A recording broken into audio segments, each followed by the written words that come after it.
won't shed a tear for them to see. I won't have your name to call, 'cause I will be the last to fall.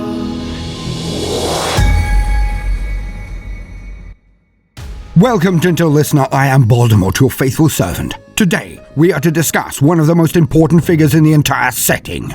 A shining beacon of honor, skill, tenacity, and devotion. Despite him hailing from the era of legend, the Great Crusade, he is no Primark, no god, no demon. Just a man. An enhanced Astartes, a space marine, it is true, but still a man. Possibly one of the best men of the entire Great Crusade, if not all of human history. And this is no mean feat, no small thing, as in this period 2 titans destroyed the galaxy, and the heroes of that time could be counted as numerous as the very stars they dominated. A man who stood out even in those times, who was admired or feared by near all of his contemporaries. A man whose courage, faith, and zeal went on to burn a trench across the entire galaxy. A firebrand that has rooted out the enemies of the Imperium in their darkest and most defended places of power. Never ceasing, never relenting. A man who struck fear into the very heart of the most powerful of all of Chaos's warlords. Of course, I can only be speaking of Rogol Dawn's greatest son, the warrior, the hero, the legend, the first Templar, Sigismund.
I will have it noted that this entry is designed to be self-contained, so regular gentle listeners will have heard some elements before.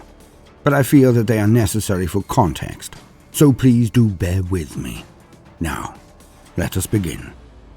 It was the 30th millennium, an age of wonder, an age of horror, an age of rejuvenation and salvation in equal measures. For the human race had been near wiped out, our light guttered, and all around were enemies. For humanity had been amongst the stars for millennia, had reached a golden age that had meant we spread to near every corner of the Milky Way galaxy. Few could challenge us during this halcyon stage. Our technology and culture were at their pinnacle. But this is when all, as usual, went awry. For a multitude of events all conspired to bring humanity low. Our military forces, the automatons known only as the Men of Iron, rebelled and threatened to wipe out all organic life. Many races gathered around humanity, and with their assistance, the Men of Iron were finally defeated. But this was only the beginning. The warp, which permitted faster-than-light travel, became so tumultuous that travel became all but impossible, and the interconnecting lattices of trade, support, skill, and military strength were shattered. Psykers began to be born amongst humanity in numbers never seen before, and with a power never before witnessed. And with them came the invasions of demonic powers that can use the unprotected or untrained Psyker as doorways into the real world. Their assault was unlooked for and was devastating, for none knew how to protect the Psykers, as they themselves were so new. So we were all but defenseless against such assaults and invasions. Many of the races that fought alongside humanity in the battle against the Men of Iron were now in a position to take revenge on the race that they felt had unleashed a war on the galaxy. Without the ability to travel, to consolidate, or even to inform others of the perils, the other races tore into humanity, with a zeal and pragmatism that would lead to humanity becoming the underclass of the entire universe. We were nearly destroyed. But then, the Emperor arose. On the cradle of humanity, Earth, but now known as Terra, he fought the techno-barbarian warlords until he finally gained control. And from there, he went first into the solar system, meeting and forming an alliance with the tech priests of Mars, and then out. With the power of the genetically enhanced super soldiers of his legions of Space Marines, the Legiones Astartes, and the power of the technologically advanced Mechanicum, he then went out into the galaxy entire. This event was called the Great Crusade, and it is the most impressive and broad of all of the wars or campaigns that humanity has ever waged. Ever. His armies were the Space Marines, the ultimate weapons of war, humans enhanced with new organs, clothed in near impregnable armor, and wielding weapons so devastating that none could stand before them. Where the crusade went, there was nothing but destruction and revenge on the aliens, demons and psychers who had held humanity in thrall. For in this period, the Emperor led his armies personally, his genius and immortal experience more than a match for anything that they fought. But more than this, the Emperor's legions of Space Marines were each taken from the template of a hyperbeing, a demigod of ability, intellect, skill, and power, the Primarks. His 21 Primarks, each was displaced amongst the stars by the forces of chaos, but for that we will need to wait for another entry. But as the Great Crusade went out into the galaxy and recovered lost tribes and planets of humanity, the Primarks were found one after the other. Each was a general of unmatched aptitude and ability, and each had their genetic sons, minor copies of their splendor, which were the legions of Space Marines. There were tens of thousands of Space Marines in each legion, but why do I go through this context so much? For most people know this. Simple. For to truly grasp the importance of this man, this Astartes, this Space Marine, Sigismund, it is required that the scope of his time is gained and understood. For even in this time of heroes, when each legion could reach over 100,000 men, when they were at the very peak of their training and power, when the armies of humanity were unstoppable, it is in this period that to be a true hero, to be a warrior of legend, was as nothing. So many of the Astartes were able to stand before horrors that would have taken a Hercules or Jason or Theseus to defeat. Yet even in this time of heroes, there was one man, one Astartes, that stood head and shoulders above the rest. It was Sigismund. One of the Marines recruited directly from the population of the homeworld, Sigismund was raised and recruited on Terra itself. Personally, I feel that this heritage, to be born and mature at the very heart of the Imperium, made an impression on him so profound, imbued in him an unshakable belief in the righteousness and perfection of the goal of the Great Crusade that could never be shaken, never be removed. And even from his earliest days, Sigismund shone. He was the very epitome of the light that burns. For no Astartes could match him in single combat. He was respected or feared by near all, and this was not just word of mouth or renown alone, for in those days the heresy had not yet occurred, and thus all of the armies of the Imperium were one, and had the practice of seconding their finest examples into other legions for a time. So it was that Sigismund rose, and as he did, he was given secondment after secondment. In this most martial of all of the periods of humanity, the Space Marines would train constantly, sparring with multiple robots, servitors, and most importantly, against one another. For they faced terrors that would kill in a heartbeat, thus their skills were honed to a level that the present-day Marines would not even be able to conceive. And thus Sigismund was a name that resounded across the entire crusade, for he was unmatched in all of his battles save one. He became lauded amongst the world-eaters, often seen as the most barbaric and most brutal in close combat, who respected nothing but strength at arms. From them, he learnt of the tradition to chain one's weapon to the wrist, so as to never be disarmed. He gained the respect and camaraderie of Khan himself, one of the other legends of that period, and the world-eaters dubbed Sigismund the Black Knight, for he was unstoppable. The only one blemish on his flawless record was the duel he had with Captain Jago Savatarian of the Night Lords. But this was no small thing either, for Savatarian was a marine with powerful precognition. Like a Jedi, he would be able to foresee the future, and be able to know the moves and actions of all of his opponents before they even began them. Yet Sigismund was so able, so fast, so skilled, that even with all of this advantage, literally knowing the moves he would make 3 steps before they were made, Savatarian and he fought for hours on end. And the duel was only concluded when Savatarian performed an illegal move, a headbutt, simply to make it end. For Savatarian would not, could not, defeat the Black Knight of the Imperial Fists. Even with all of his prescience, he could not defeat Sigismund. Imagine that.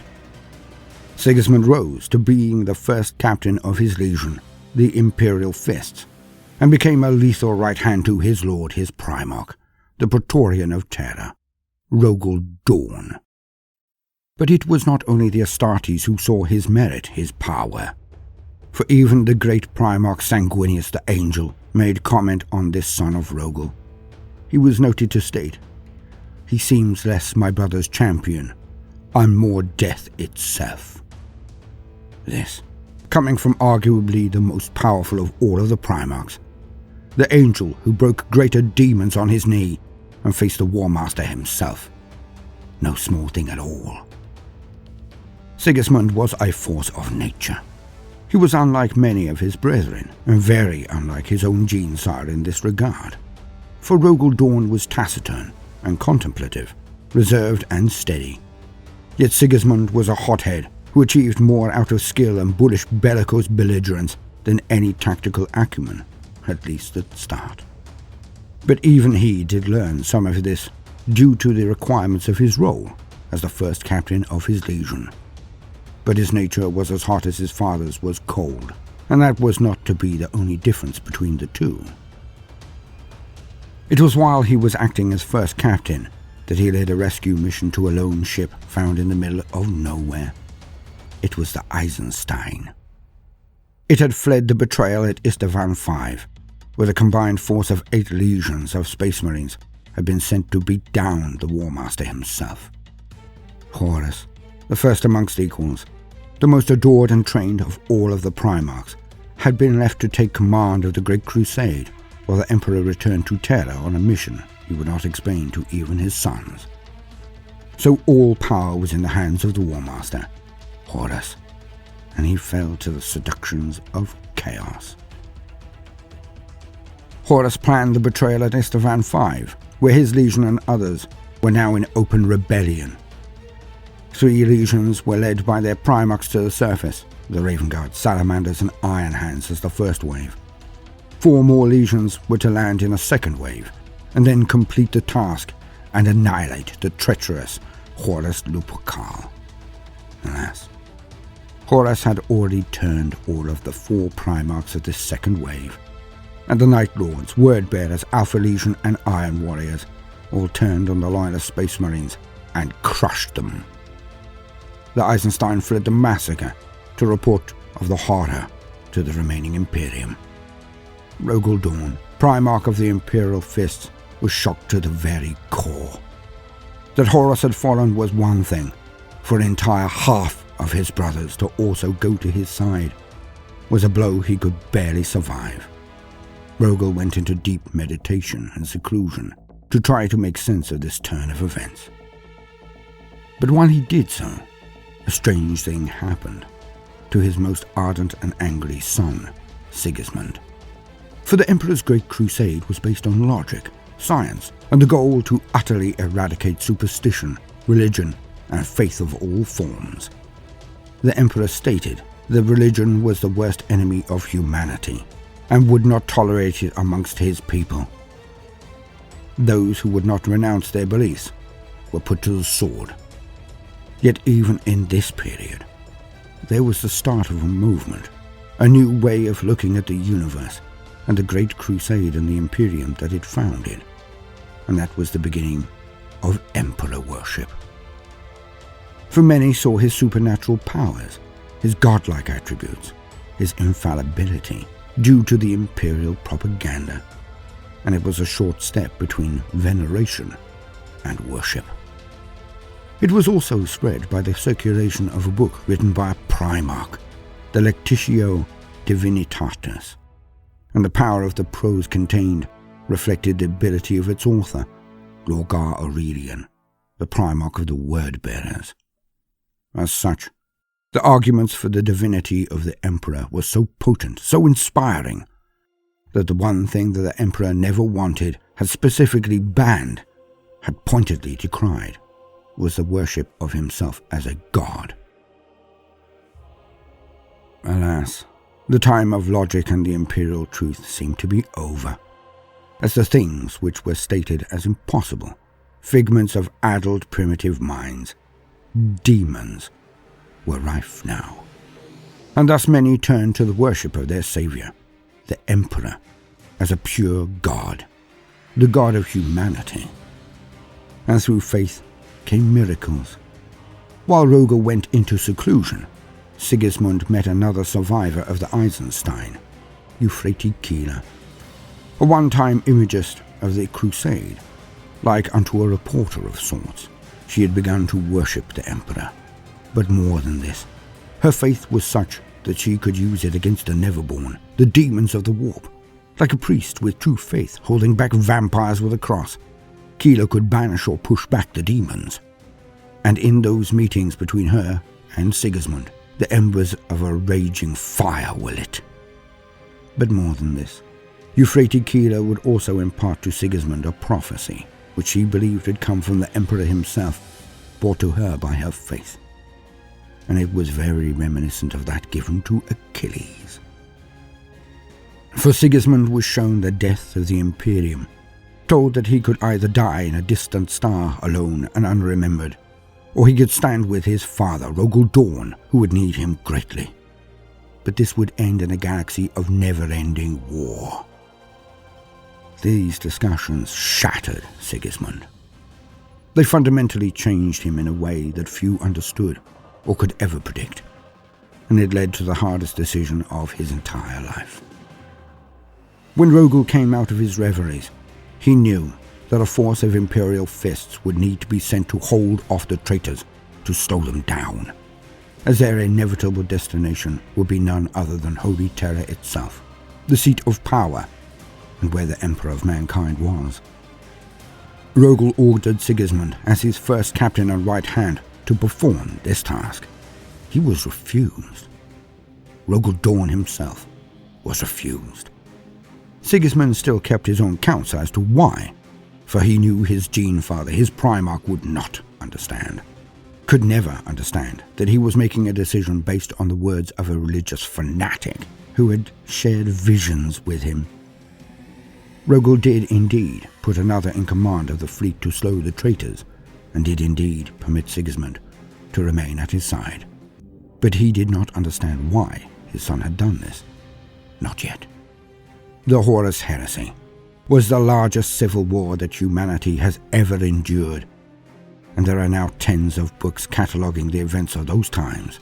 So do please bear in mind that no matter how long this entry may be, there will always be more left out than ever could be contained in the one entry.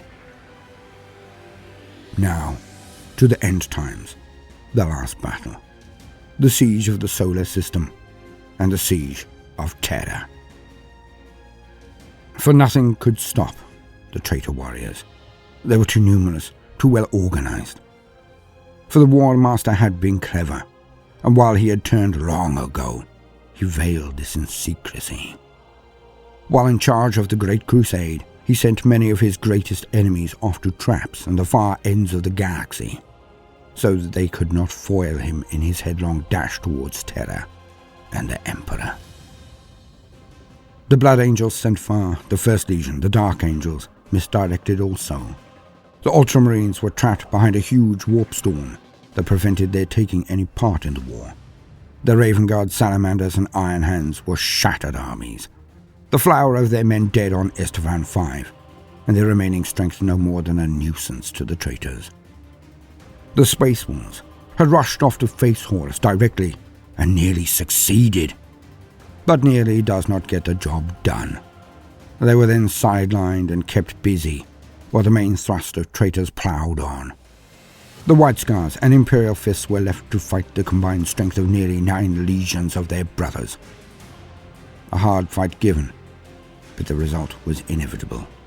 The traitors managed to get to the Sol system. For his part, Sigismund was sent to Mars by Rogel Dawn. There he was to try to attempt to pacify the rebellious elements that had taken Mars from the loyalist Mechanicum. But Horus had promised much to the adepts of Mars, thus a majority of them were for the War Master. For he promised to remove the strictures that the Emperor had put down, the diktats against research into artificial intelligence, and even darker things. So when Sigismund got there, he was mindful of the Great War, the more pressing issue: equipment. When Rogel Dawn ordered Sigismund to go to Mars to gain supplies for the approaching siege, Sigismund revealed all. Sigismund at that moment sacrificed everything that he was, everything he would ever be, so he could stand with his father in the moment of his most dire need. For when pressed, Sigismund revealed the discourse he had had with Euphrates Keeler. He admitted to an arbiter of the imperial truth, his father, that he'd been swayed by the words of what Rogel would have considered a deluded soothsayer, a fanatical fraudster. And it went as badly as one could expect. Rogel did not bellow at his greatest, closest son. He sneered. He sneered. But Rogel did not strike down his son, and he stated that he could not remove Sigismund from the position of the captaincy of the First due to the effect it would have on the morale of the entire legion. But from that moment on, he told him, Sigismund was not his son, was not a true imperial fist. He was nothing. Hard words. The hardest imaginable to this, his most loyal and devout son. And this moment cannot be underestimated either, cannot be ignored, for the love and respect that Sigismund had for his sire was noted across the entire crusade as much as his sword skills. For this warrior to be denounced and rejected thus, for Sigismund to be stripped of honor by the only man who he truly cared what thought of him. Crushing. Yet, despite knowing all of this, Sigismund still did it. He was reduced in the sight of his sire so he could be permitted to be there when Rogel needed him most. Not many Astartes would have made that decision. Not then. To lose everything. For to the Space Marines, there is no future of hearth and home, no children to play at their feet in their senescence, no love, no wife, no partner, no future. There is only camaraderie, war, and honor, nothing else. So this loss must have struck him like the death of an entire generation would to a family member. All that he had worked for, all he had done for decades of constant conflict, constant sacrifice and courage, all washed away in one line from a man he worshipped as a father. Hard. Yet Sigismund did it without reservation, and it is good that he did. For perhaps without Sigismund, without his skill and tenacity, then surely the lines of loyalists would have buckled and fled when they were needed most as well, at the final battle, at the Siege of Terra. Nothing would prevent the traitors from getting to Terra, not now. So Rogal Dorn tasked Sigismund to capture and bring back as many suits of power armor, as many weapons and ammunition as was possible. While he was there, the overwhelming majority of adepts of Mars had indeed turned, and the objective of reconquest had to be rejected. The Martians were too many. So Sigismund fought every fiber of his being, every single instinct he had cultivated over centuries of war. And he did his duty. He resisted the temptation to smite every last one of the traitors and bring them all low.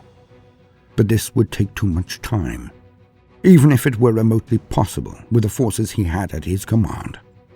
Personally, I think that if Sigismund had been left there, the world somehow cut off from its surroundings, and no more traitors arrived to reinforce the Mechanicus, I think he would have managed it. I think he would have taken Mars. So ardent was this man. But there was no time. And so, the loyal son did as he was bid. He returned to his father's side on Earth, on Terra, with enough armor, equipment, and munitions to allow the siege to be fought. And it was only just in time, for it was then that the forces of Horus arrived. And it was also then that the reality of the heresy was revealed, the awful, terrible truth. For the forces of chaos had been fought at distance, covered in armor aboard ships, always at a range, or removed somehow. But now there could be no denying the truth that the eyes of the Loyalists told them. For as the Loyalist forces stood on the very walls of the Imperial Palace, they witnessed with their own eyes what their brethren had become. Cavorting, twisted things, corrupted by the power of chaos into parodies of their former glory. Now they were naught but monsters. And amongst their ranks were millions of cultists, previously honourable men and women of the Solar Auxilia, what was to become the Imperial Guard. But worse still, as the vile traitors landed on the cradle of humanity, Holy Terra, by thousands of drop pods and transports, they opened gates into the warp and summoned hordes of chaos demons unnumbered. And so the siege was set. The final confrontation had begun. The Loyalists were now the Imperial Fists, the White Scars, and one other, a legion that had made it in the nick of time to assist in the war. It was the Blood Angels and their mighty Primarch Sanguinius.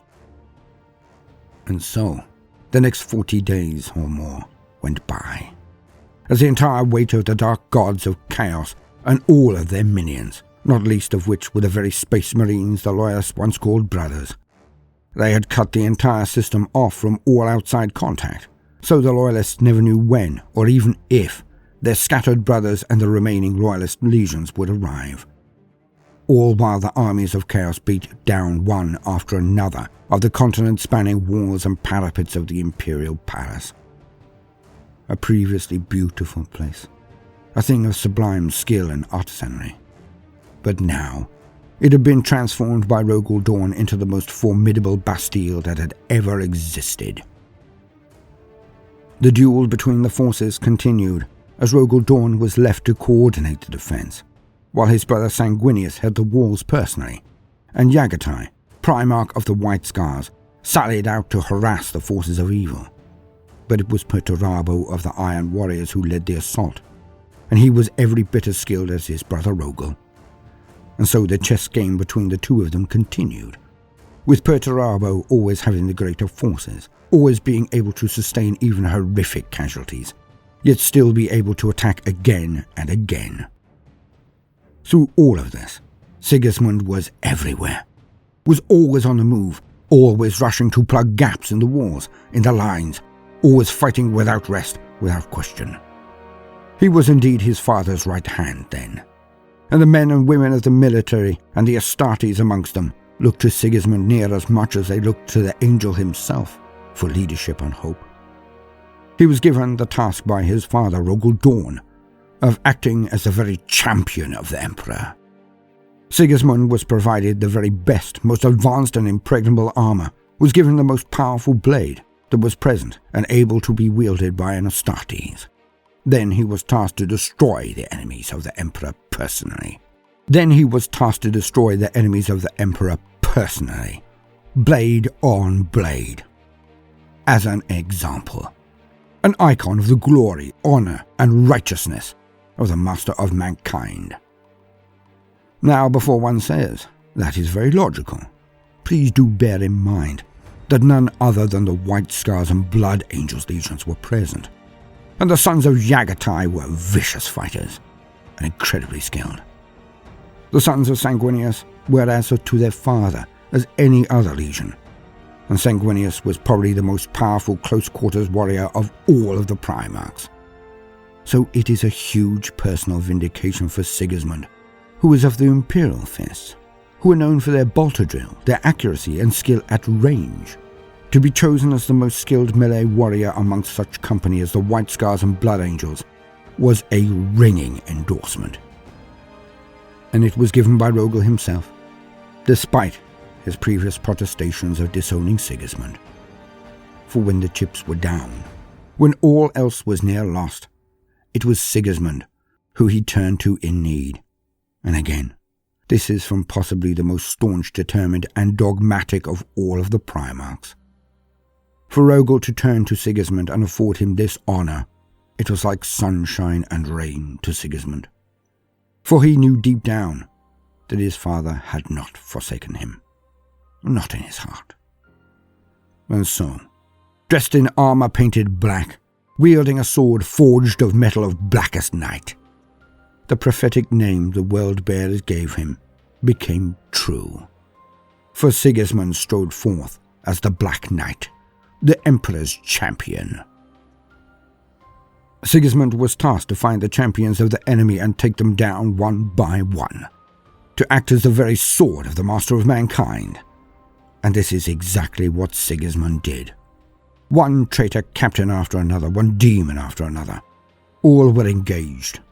When the throngs of chaos scum parted and a being of power came forward, there was always Sigismund. Always Sigismund. He would not shoot or blast them away. He would not use trickery. He would raise his sword aloft in challenge and then charge them. And only once did he fail. Only once. He took scores of heads, defeated all but his oldest and closest friend, Khan, the champion of the World Eaters, the butcher who knew no mercy. And they clashed.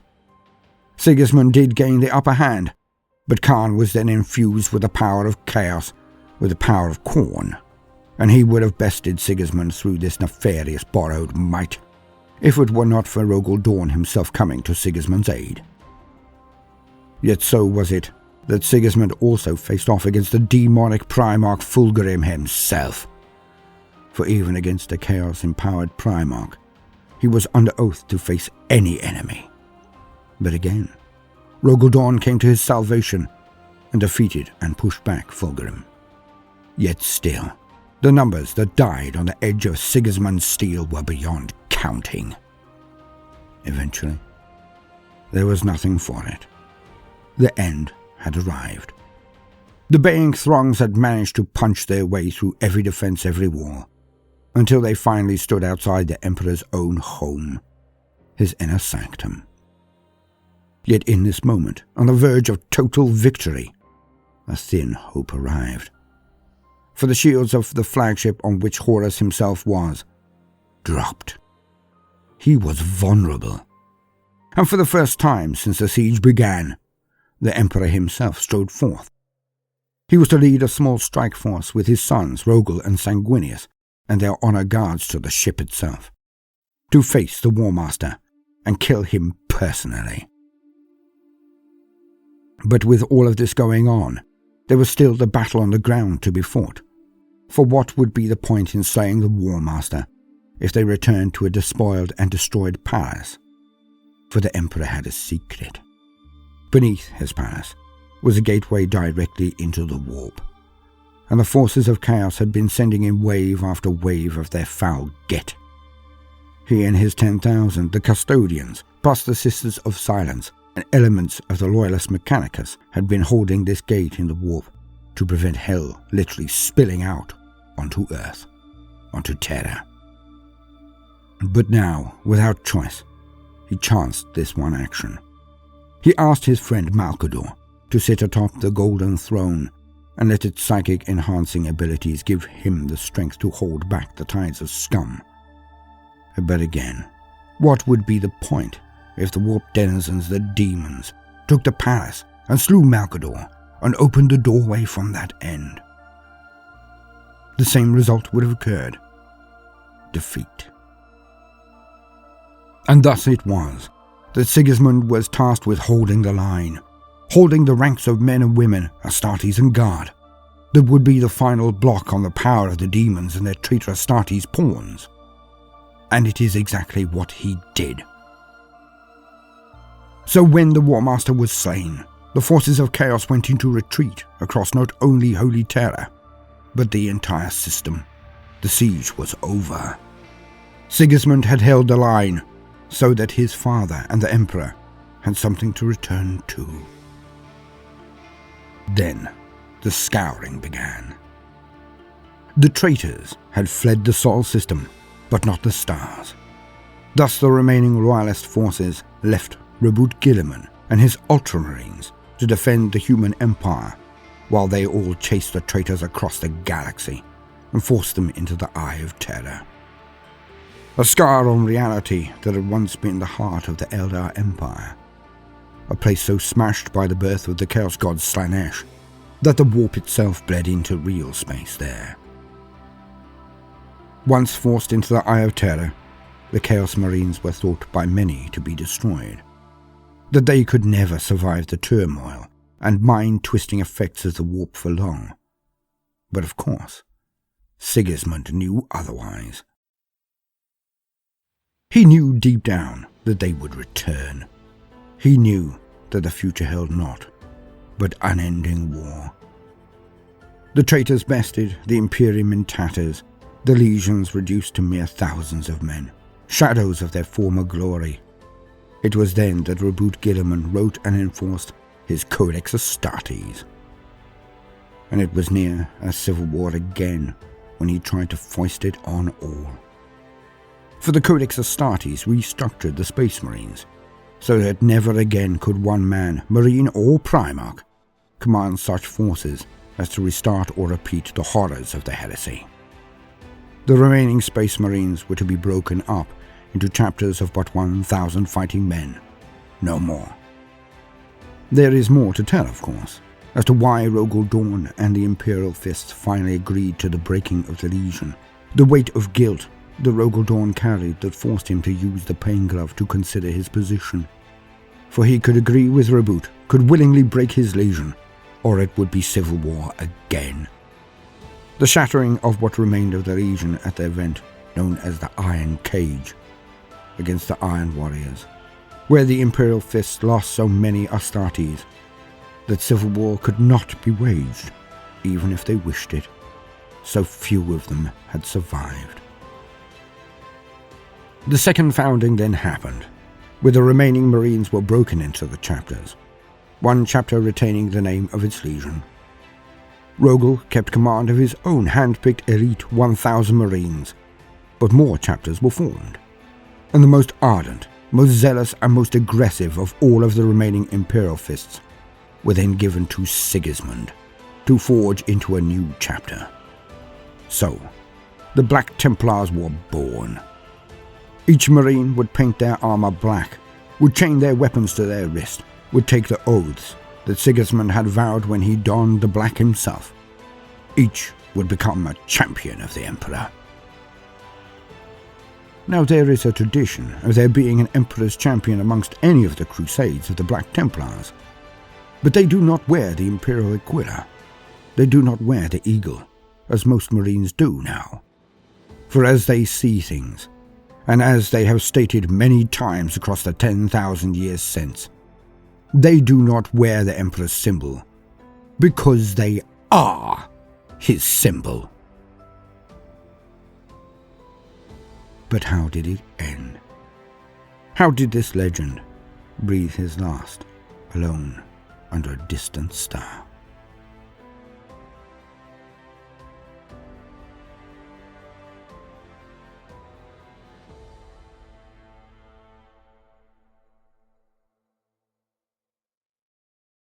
The Traitor Marines had not been seen in 1,000 years. They had been thought defeated by most. But they erupted out of the Eye of Terror with forces aplenty, ships to fill the very skies. But instead of turning tail and retreating, the Black Templar fleet, despite being outnumbered 10-1, had carved right into the center of them, headed directly for Abaddon's flagship, the Vengeful Spirit. Abaddon spoke to Sigismund by hololith. Only you, Sigismund, would pursue a grudge to the very borders of hell. Sigismund gave a warrior's salute. I suffer not the unclean to live. And with that, he said but one more word. Attack!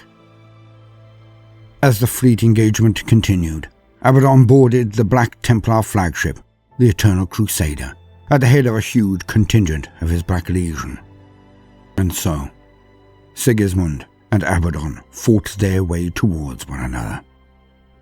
By the time they met, both were exhausted by previous battles. Scores of dead and dying Marines scattered around them. They lowered their weapons and approached one another.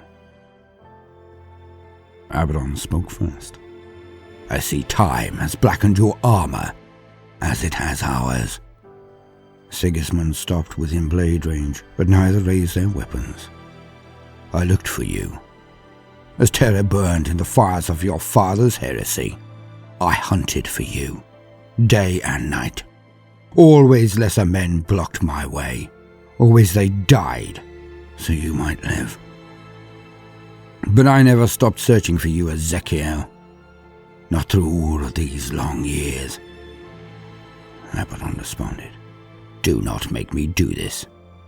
Don't make me kill you. You cannot have lived all these centuries and learned nothing of the truth, Sigismund. The Imperium is ours. We fought for it.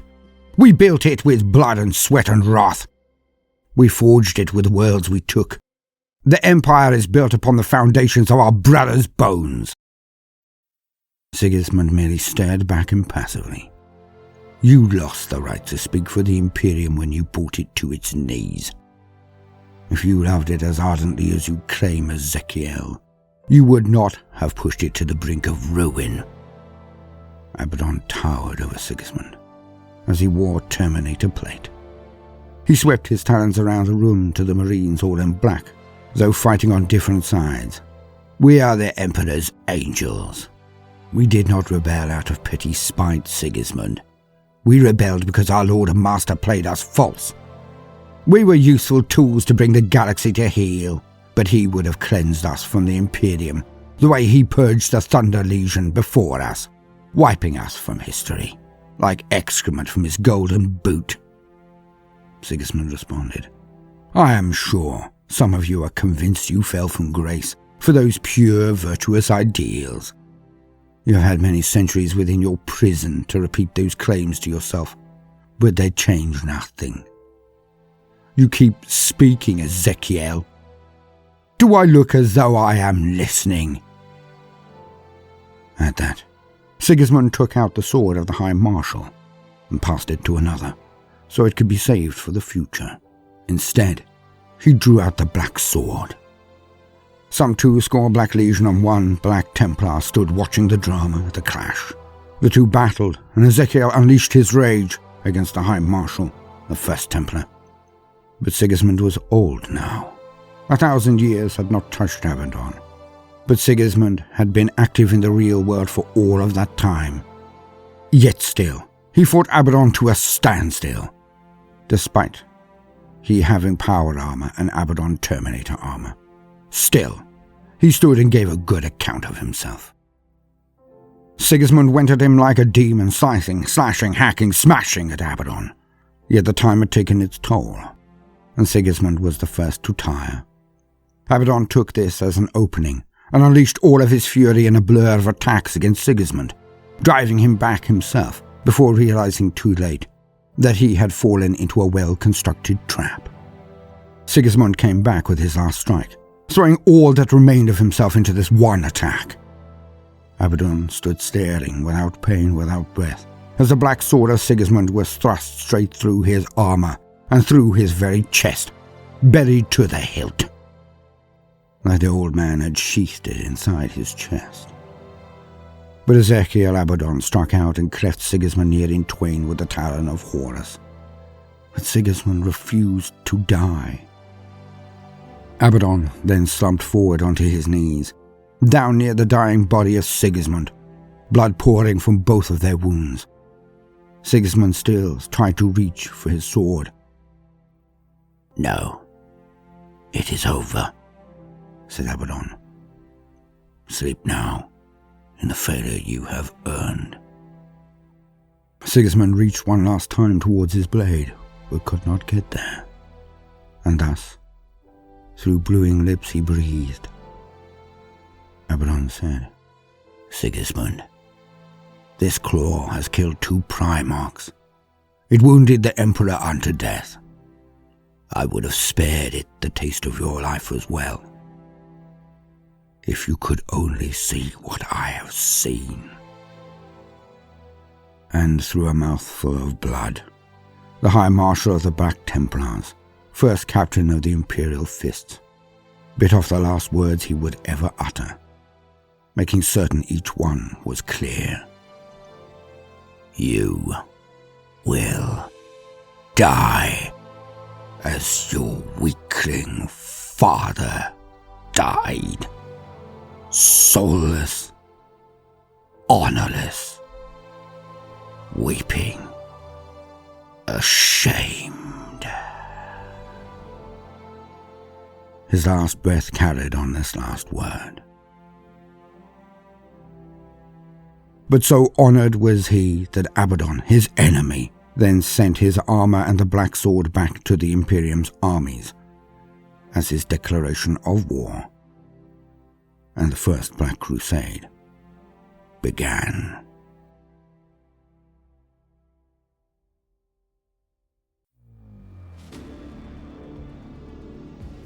And now we know of his end. I must now talk of his most important gift. His legacy. Sigismund has been a lasting icon in the entire Imperium. His legacy is unrivaled by all but the Primarks themselves. He actually terrified Lupercant, Abaddon the Despoiler. Ezekiel barely beat this old man. Barely. Hence he certainly has no chance against the Custodes, let alone a Primarch. And for this, I dub him Lupercant, because when it all comes down to another titanic clash, he simply can't compete. No matter how much GW and the Black Library wishes us to feel he is a credible antagonist, he simply isn't up to the job, and it's perhaps time for Black Library to drop the wheeze and let one of the demonic Primarchs take the reins of power and the leadership of the Chaos Forces. For my money, I would like it to be Lorgar, but that is most definitely a discussion for another time. And from my reading of the lore, it had a massive knock-on effect, because I feel that Abaddon himself felt that the return of the traitor legions would sweep all before them, that the Imperium would have decayed and become as supine as the traitors always thought their adversaries to be. But when their first foray into real space led to their master, Ezekiel Abaddon, being near slain, that the Imperium still had real steel to its spine, this deeply affected the forces of chaos, preparing for a jaunty trip through an Imperium that they thought would be unable to defend itself, to then face with stiff resistance of a caliber that had chased them into the Eye of Terror in the first place.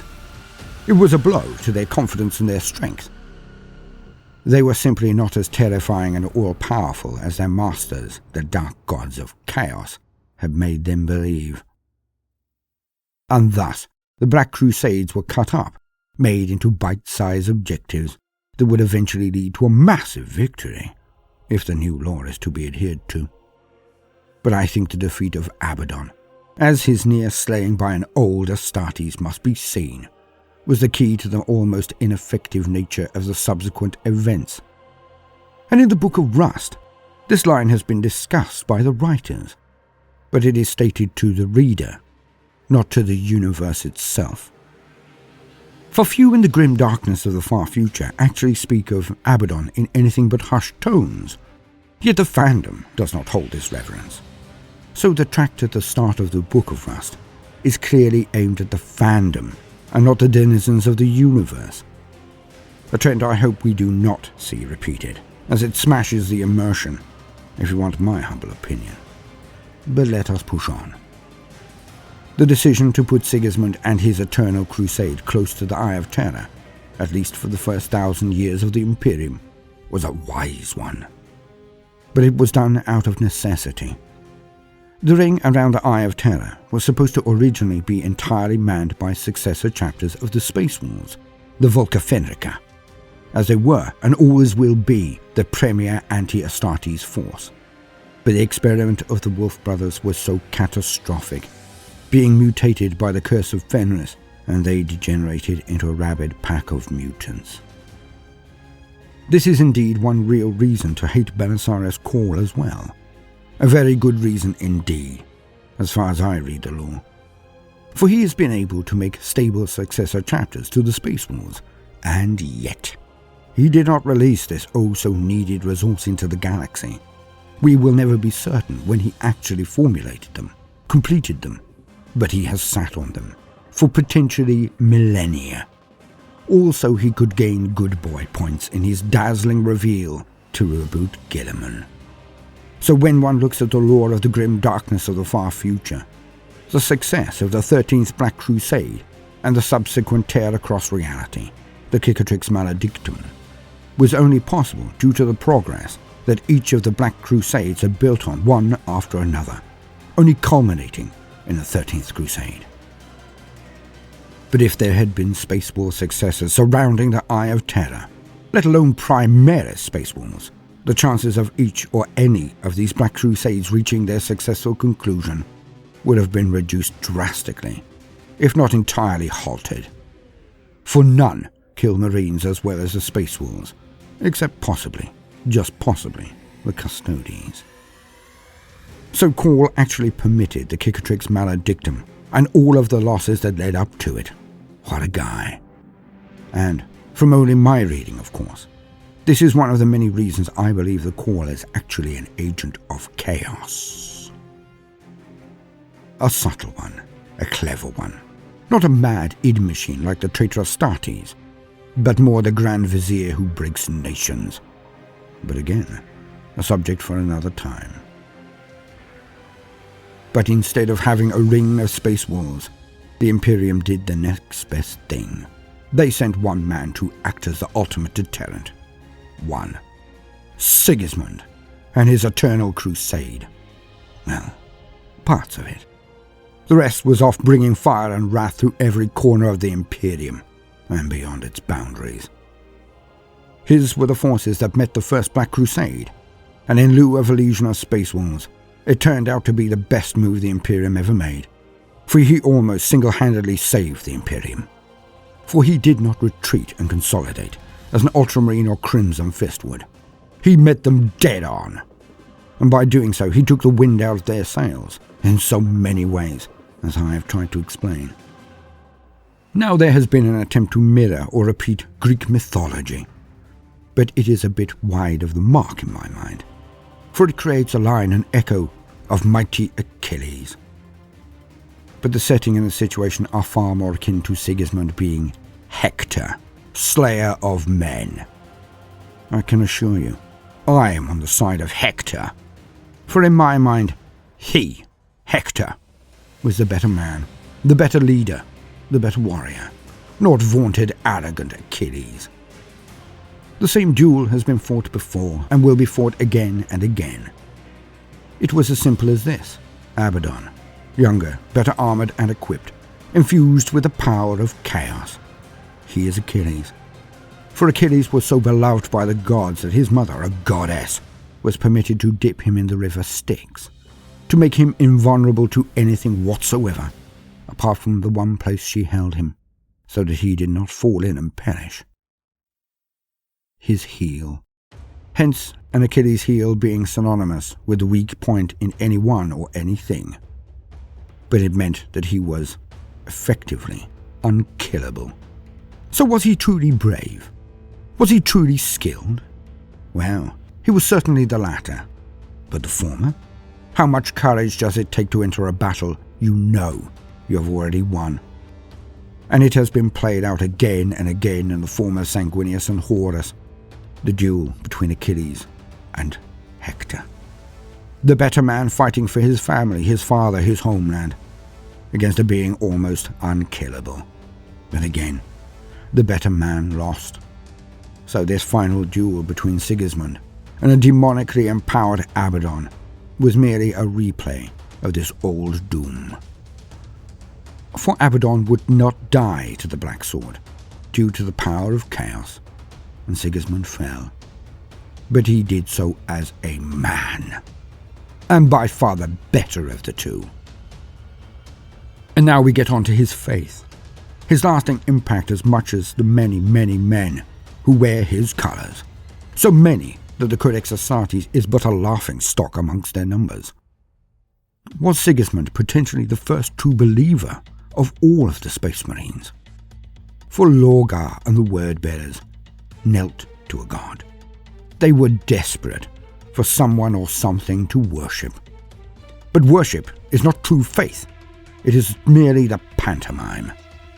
Perhaps Sigismund was the first Astartes to truly have such faith. Not necessarily in the Emperor as a god, but as a guide, as a light. And perhaps his faith in the dream and the Emperor's vision, the Imperium of mankind, that despite knowing it would lead to eternal war, it was something to be believed in, so much that he was a true disciple, a true believer, and perhaps the first one. And perhaps that faith was what allowed him to stand against and then defeat Chaos Corrupted and augmented being after being, never tiring, never stopping. A faith so strong that it affects even the machine spirits of the vehicles that carry his sons, the Black Templars. Faith, loyalty, honor. Good or bad, it is a power that makes people perform the improbable, what can oft be construed as the impossible. A faith so strong it caught to be a mighty roaring blaze. A fire so strong it has burnt the enemies of the Imperium of mankind, and has lasted and grown over 10,000 years. A faith that has actually saved the Imperium. It is often said that the Ultramarines are the most numerous, have over 60% or more of all Space Marines, before the Indomitus Crusade and the Primaris Marines.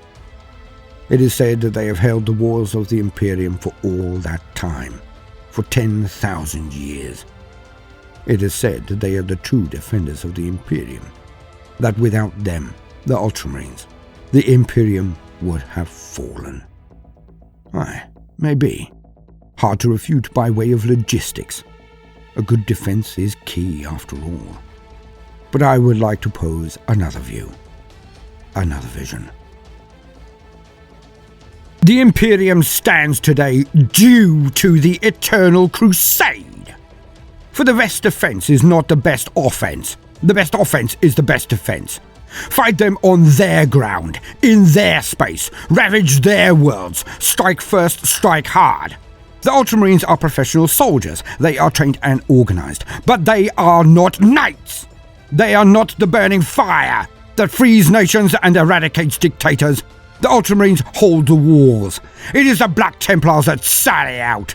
And I say that the forces of chaos, Xenos, Heretic, Mute, and our Witch, have not eroded the Imperium because they have been on the back foot, because of the Eternal Crusade. All of this from one man, Sigismund. The Black Templars are one of the most efficient recruiting and training factions within the Imperium. Their losses are staggering, but their war is eternal. Just think of how many enemies of the Imperium they have taken down, taken out, neutralized before they ever smashed against the walls of the Ultramarines chapters.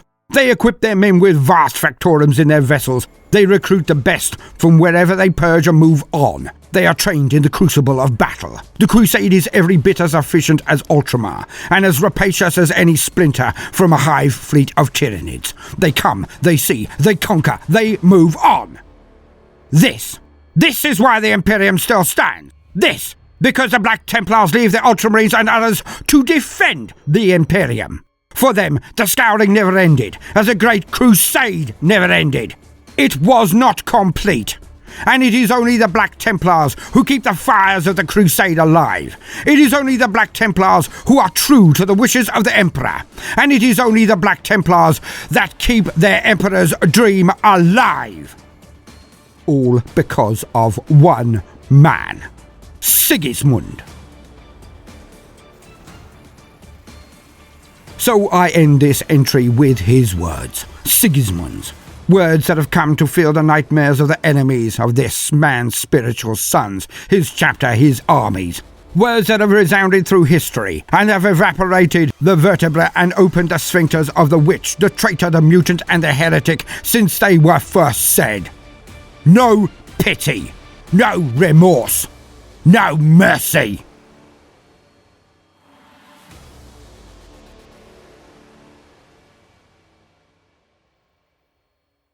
Tulu.